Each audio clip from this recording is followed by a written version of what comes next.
The tract Defensor pacis laid the foundations of modern doctrines of sovereignty. It was written by Marsilius of Padua, an Italian medieval scholar. It appeared in 1324 and provoked a storm of controversy that lasted through the century. The context of the work lies in the political struggle between Louis IV, Holy Roman Emperor, and Pope John XXII. The treatise is vehemently anti-clerical. Marsilius's work was censured by Pope Benedict XII and Pope Clement VI.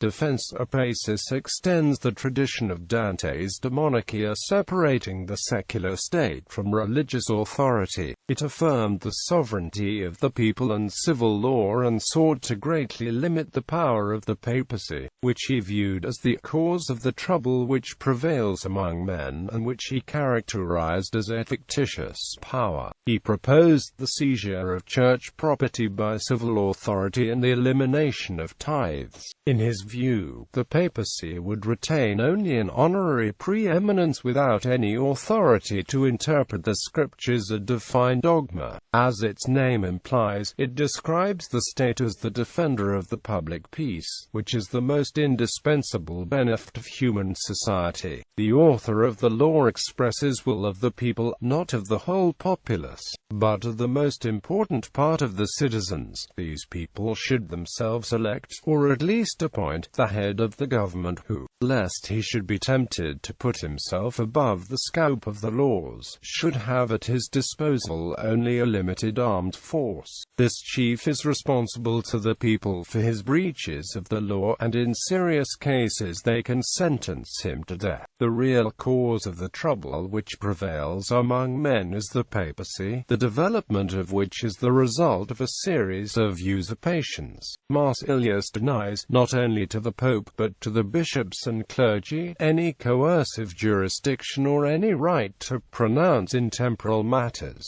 He also denies episcopal authority of excommunications and interdicts, or other imposed interpretations of divine law. He is not opposed to penalties against heretics, but he would have them pronounced only by civil tribunals. Desiring to see the clergy practice a holy poverty, he proposes the suppression of tithes and the seizure by the secular power of the greater part of the property of the Church. The clergy, thus deprived of its wealth, privileges and jurisdiction, is further to be deprived of independence, for the civil power is to have the right of appointing to benefices, etc. The supreme authority in the Church is to be the council, but a council summoned by the emperor. The Pope, no longer possessing any more power than other bishops, is to content himself with a preeminence mainly of an honorary kind, without claiming to interpret the Holy Scriptures, define dogmas or distribute benefices. Moreover, he is to be elected by the Christian people, or by the delegates of the people, i.e., the princes, or by the council, and these are also to have the power to punish, suspend or depose him. The theory was purely democratic, but was already to be transformed, by means of a series of fictions and implications,